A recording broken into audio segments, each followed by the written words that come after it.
Bom dia, seja bem-vindo a mais um Café com Torá. Vamos estudar mais um pouquinho da Halachá? Hoje, então, estamos lendo Hilchot de Earth, capítulo 5, Halachá de número 1, a segunda parte.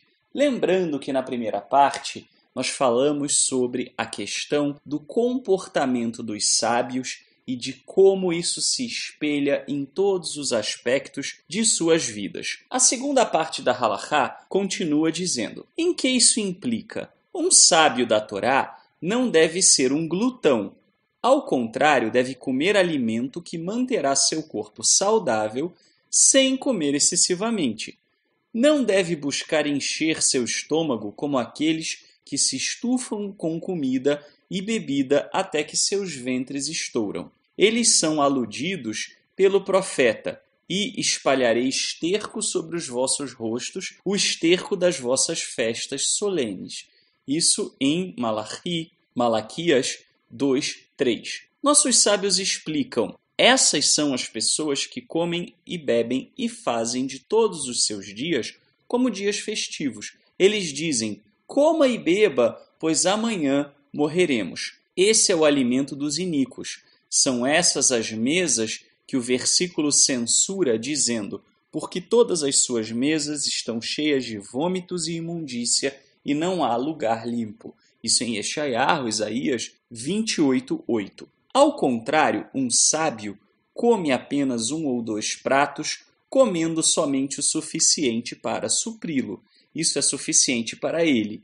Isso é aludido pela afirmação de Salomão: o justo come até ficar satisfeito, mas o ventre dos ímpios passará necessidade. Isso em Mishlê, Provérbios 13:25. Meu comentário: Rambam Maimônides aqui usa como um exemplo muito forte a questão da comida e da bebida, mas devemos lembrar que estamos lendo a segunda metade da Halachá e na primeira metade ele se refere ao comportamento de um modo geral. Ou seja, a comida e a bebida são um exemplo que pode ser usado para entendermos o comportamento de um modo geral. E o que ele se refere aqui com muita intensidade? A falta de limites. É muito fácil observar essa falta de limites quando estamos nos referindo aos alimentos. Pessoas que comem até se estufar, como ele diz, ou pessoas que bebem para além da conta.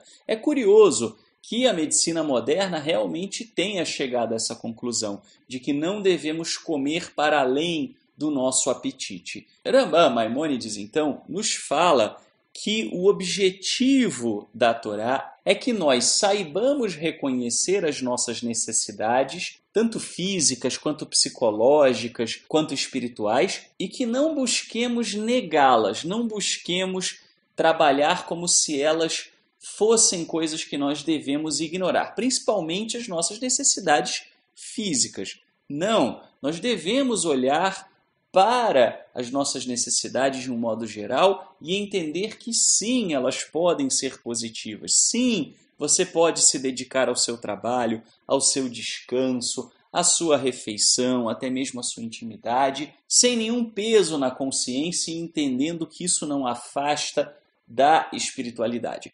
Porém, isso deve ser feito aprendendo a reconhecer os sinais daquilo que é positivo. Quando de fato vivemos uma vida moderada, o nosso próprio corpo irá dizer. Se precisamos dormir, nosso próprio corpo irá nos dar um indício do que é a medida saudável para dormir. Da mesma maneira que a fome nos regula e nos mostra até onde devemos ir a nossa alimentação. Claro, isso deve ser temperado também com uma boa dose de sabedoria com relação a sempre buscar suprir as nossas necessidades com hábitos saudáveis e não com hábitos nocivos. Por exemplo, uma pessoa pode suprir a sua alimentação com porcaria ao invés de com alimentos saudáveis. Da mesma maneira, isso serve para os demais atos. Temos necessidade de trabalhar, de ocupar a nossa mente, temos necessidade de lazer, temos necessidade de nos sentirmos úteis e importantes. Tudo isso pode ser usado, pode ser trabalhado para o bem, para o caminho da Torá, desde que sempre seja feito com moderação. Qualquer desejo que se busque realizar com muita intensidade, atropelando todo o resto, certamente será nocivo. A falta de limite sobre o próprio desejo está na raiz de todos os males, está na raiz de todos os pecados. É importante, então, que nós aprendamos a dar vazão ao desejo, não a reprimi-lo, porém também colocando limites, sabendo até onde podemos ir. Além do nosso corpo, também o estudo da Torá, o estudo das Escrituras, nos ajuda a saber e a entender até onde nós podemos ir. É fato que realizar bem isso é uma arte e é algo que é desenvolvido com o passar do tempo, mas, como todo bom relacionamento, requer o nosso investimento. Não deixe para começar a investir nesses caminhos amanhã. Comece ainda hoje a dar vazão aos seus desejos, porém limitando de acordo com os sinais que o Eterno nos dá, tanto os sinais físicos quanto da moral das suas escrituras. Pense bem, reflita bastante. Aonde será que você pode estar ignorando sinais que o seu próprio corpo te dá de que você deve parar, de que você não deve ir além de um certo ponto? O mesmo vale para a Torá. Que sinais será que a nossa consciência já diz que estamos avançando e que ainda não estamos respeitando? É importante respeitar esses sinais se desejamos ter uma vida espiritual saudável. E aí sim, certamente você poderá caminhar para uma vida mais realizada espiritualmente e muito mais feliz. Até amanhã, se o Eterno nos conceder essa graça, e um ótimo dia para você.